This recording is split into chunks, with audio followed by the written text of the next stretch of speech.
jamilu laay laay jamilu sëñ Falloy Galas mooy jamila.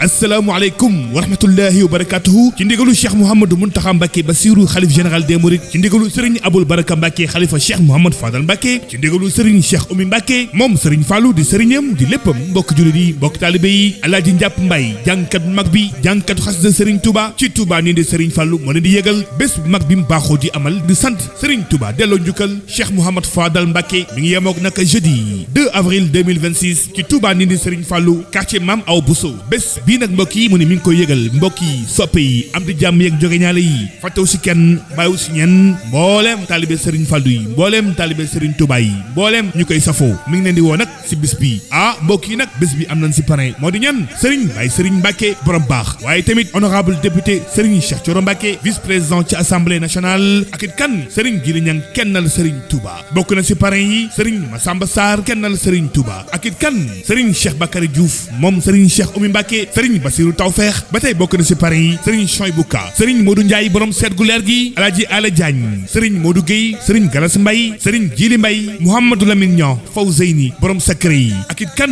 Serigne Mbacké Ndiaye moom Serigne Fallou Galas Ndiaye borom gàddiyel tissu Serigne Sidi Niang wilaya mu ni mi ngi koy yëgal njabootu Ablaye Mbaye Rabbi Karimun moom Serigne Fallou mu ni fàttewu si kenn di ko yëgal ñëpp ki ko fi nekkal baayam Baye Alaaji Mbaye moom Serigne Fallou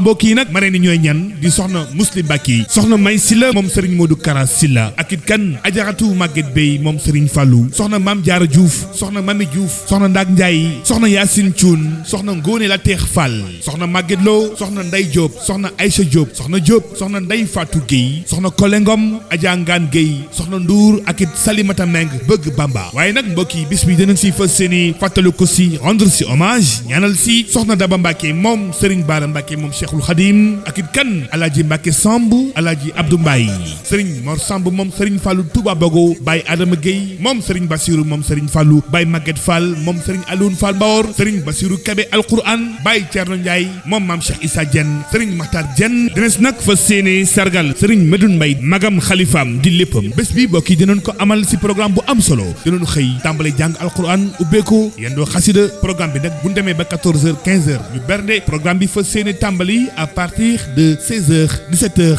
jëm guddi gi incha allah ñu fa séene si ànd ak mboolem jàngkat yépp ak it waxtaankat yi bés baa ngoog Alaaji Njàpp Mbay jàngkat xasida bu mag bi nekk si Touba dindi Serigne Fallou mooy woo ñëpp si bés bi di bésub Cheikh Mouhamed Fadal Mbacké di bésub sant Serigne Touba kañ lay doon alxames 2 avril 2026 ci Touba Nindi quartier Mame Aw Bousso képp ku déglu annonce bi daal jàppal ni mooy sa invitation si bile xew-xew bu mag